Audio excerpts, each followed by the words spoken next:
அரசு சிஎம்டிஏ குறிப்பாக கிளாம்பாக்கம் பேருந்து நிலையம் கட்டி முடித்து அந்த பேருந்து நிலையத்தை ஆபரேட் செய்வதற்கும் பராமரிப்பு செய்வதற்குமான 15 வருட கால ஒப்பந்தத்தை வெளிப்படையான முறையில் நடத்தாமல் டெண்டர் விடும்போது அதில் ஒரே ஒரு நிறுவனம் தான் பிவிஜி என்ற நிறுவனம் தான் அந்த டெண்டரில் பங்கேற்கிறது.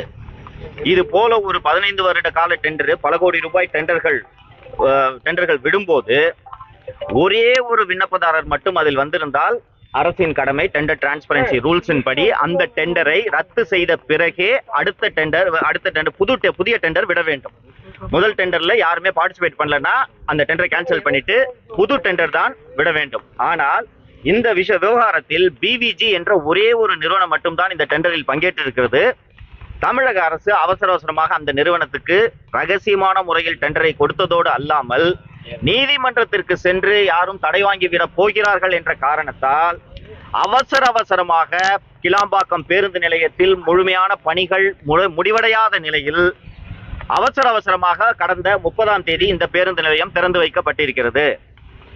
20/11/2023 அன்று பிவிஜி நிறுவனத்திற்கு LOA, அதாவது லெட்டர் ஆஃப் அவார்டு, அந்த நிறுவனத்திற்கு உங்களுக்கு ஒப்பந்தம் வழங்கப்படுகிறது என்று அறிவிப்போடு ஒரு கடிதத்தை சிஎம்டிஏ எழுதுகிறது. 20/11 அன்று எழுதியுள்ள அந்த கடிதத்தின்படி பிவிஜி நிறுவனம் ஒப்பந்தம் கிடைத்த 30 நாட்களுக்குள் புதிய நிறுவனம் ஒன்றை பதிவு செய்ய வேண்டும், மேலும் 30 கோடி ரூபாய் உத்தரவாதமாக சிஎம்டிஏவிற்கு வழங்க வேண்டும் என்பதுதான் அந்த லெட்டர் ஆஃப் அவார்டில் இருக்கக்கூடிய விதி. ஆனால் கிளாம்பாக்கம் பேருந்து நிலையம் 30/12/2023 அன்று திறக்கப்பட்ட பிறகு 31/12/2023 அன்று தான் இந்த பேங்க் கேரண்டி என்ற இந்த வங்கி உத்தரவாதம் சிஎம்டிஏவிற்கு வழங்கப்பட்டிருக்கிறது. அதே போல 30 நாட்களுக்குள் நீங்கள் புதிய நிறுவனத்தை பராமரிப்பதற்கென்றே, கிளாம்பாக்கம் பேருந்து நிலையத்தை பராமரிப்பதற்கென்றே புதிய பேருந்து நிலையத்தை நீங்கள் புதிய பேருந்து நிலையத்தை பராமரிப்பதற்காக புதிய நிறுவனத்தை பதிவு செய்ய வேண்டும் என்ற இந்த விதியையும் பிவிஜி நிறுவனம் மீறி 30/12 அன்று தான் இந்த புதிய நிறுவனம் பதிவு செய்யப்படுகிறது. இந்த விவகாரத்தில் இந்த பேருந்து நிலையத்தை இன்னொன்று இந்த கவர்மெண்ட் இன்னும் அடுத்த 2 வருஷத்துக்கு தான் இருக்க போகுது. 15 ஆண்டு காலத்திற்கு பிவிஜி நிறுவனத்திற்கு ஒப்பந்தம் வழங்கப்பட்டுள்ளது. இது போக இந்த பேருந்து நிலையத்தை பராமரிப்பதற்காக பிவிஜி நிறுவனம் 2,40,00,000 ரூபாயை ஒரு வருடத்திற்கு சிஎம்டிஏவுக்கு செலுத்துகிறது. ஆனால் பிவிஜி நிறுவனத்திற்கு கிடைக்கக்கூடிய லாபம் என்பது 50 கோடி ரூபாய்க்கும் அதிகமாக இருக்கிறது என்பது கணக்கு புள்ளிவிவரங்களின் மூலமாக தெரிய வருகிறது.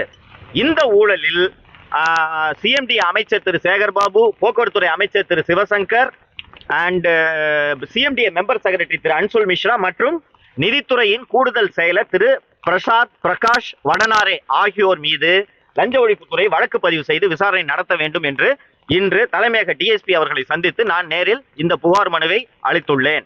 லஞ்ச ஒழிப்புத்துறை திமுக கீழே வேலை செய்யற லஞ்ச ஒழிப்புத்துறை இந்த வழக்கை விசாரிக்குமா அப்படின்ட்டு நீங்க கேட்பீங்க. நிச்சயமா விசாரிக்க மாட்டாங்கிறது எனக்கு நல்லா தெரியும். ஆனால் இன்று நான் வழங்கியிருக்கக்கூடிய இந்த புகார் என்பது நாளை ஆட்சி மாற்றம் ஏற்பட்டவுடன் நிச்சயமாக விசாரிக்கப்படும் என்பதில் எனக்கு எவ்விதமான சந்தேகமும் இல்லை. இந்த அரசு என்னதான் இந்த புகாரை செய்கிறது என்று பார்ப்போம். லஞ்ச ஒழிப்புத்துறை விசாரிக்கவில்லை என்றால் நான் நீதிமன்றத்தை நாட உள்ளேன். சரி, இப்போ சென்ற முறை பாத்தீங்கன்னா அதிமுக ஆட்சி இருக்கும்போது இந்த சிட்டிசன் அமெண்ட்மெண்ட் ஆட்சிக்காக இதுல நம்ம வண்ணாரப்பேட்டில் போராட்டம் பண்ணாங்க. அப்போ பாத்தீங்கன்னா அதிமுக ஆட்சியில் தடியடி நடந்தப்போ எல்லாமே கண்டனம் தெரிவித்தாங்க. அதே மாதிரி நேற்று இப்போ தாம்பரத்தில் பாத்தீங்கன்னா ஒரு கிறிஸ்தவ கல்லூரியோட இடத்த அனுமதி முன்னறிவிப்பின்றி ஆணையர் சீல் வச்சதுக்காக மாமன்ற உறுப்பினர் யாக்கூப் கேள்வி கேட்கிறாப்புல. அதுதான் அவங்க உரிமையா பேச போய் நேற்று ஒரு பெரிய அளவில் ஆர்ப்பாட்டம் பண்றாங்க. அப்போ பாத்தீங்கன்னா காவல்துறை தடிநெறி நடத்துறாங்க. இது எப்படி பாத்துக்கீங்க? திராவிட முன்னேற்ற கழகத்தோடு கூட்டணியில் இருக்கும் தமிழ்நாடு முஸ்லிம் முன்னேற்ற கழகமும் அதன் தலைவர் திரு பேராசிரியர் ஜவஹிருல்லாவும் தான் இதை பற்றி பேச வேண்டும். எனக்கு இஸ்லாமியர்களுக்கு சிறுபான்மை பாதுகாவலர் என்ற பெயரில் திமுக துரோகம் இழைத்துக் கொண்டிருக்கிறது, முதுகில் குட்டுகிறது என்பதில் எனக்கு எவ்விதமான சந்தேகமும் இல்லை.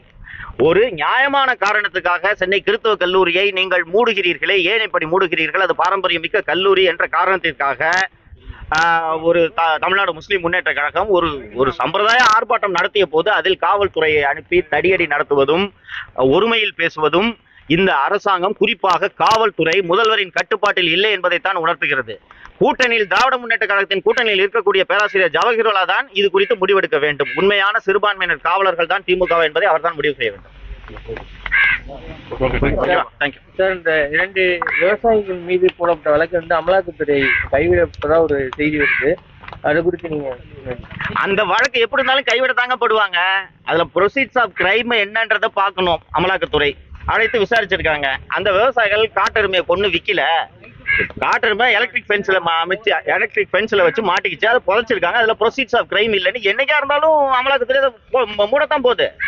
அதுல வந்து ப்ரொசீட்ஸ் ஆஃப் கிரைம் விசாரிக்கிறதுக்கு அதுல என்ன இருக்கு? அதனால இந்த இந்த இந்த அமலாக்கத்துறை மீது குற்றச்சாட்டு எழுப்பியதால் அந்த வழக்கை மூடி விட்டார்கள்ன்றதெல்லாம் தப்பு, புரிஞ்சுக்குங்க. அதுல எவிடன்ஸே இல்ல. அதான் சார், ஆனா 6 மாசமா இது எதுவுமே இது பண்ணாம இப்ப பேசப்பட்ட பிறகு தானே இதாயிருக்கு. இது உளவுத்துறையின் சதி என்பதை நான் விரிவாக என்னோட சேனல்ல பேசியிருக்கேன், போய் பாருங்க வீடியோவை. சரி சார். சார், நேற்று நடைபெற்ற ஓபிஎஸ் தலைமையான செயற்குழு கூட்டத்தில் அவர் என்ன சொல்லியிருக்காரா, 10 ஆண்டுகள் கழிச்சு இப்போ 15 ஆண்டு திரும்பவும் மோடி தான் ஆட்சிக்கு வருவார்ன்ற மாதிரி சொல்லியிருக்காரு. எப்படி பாக்குறீங்க? விரைவில் அவர் பிஜேபியில் இணைய போகிறார் என்பதை இதில் இருந்து புரிந்து கொள்ளும். பாதகம் செய்பவரை கண்டால் நாம் பயங்கொள்ளலாகாது பாப்பா, மோதி மிதித்து விடு பாப்பா, அவர் முகத்தில் உமிழ்ந்து விடு பாப்பா.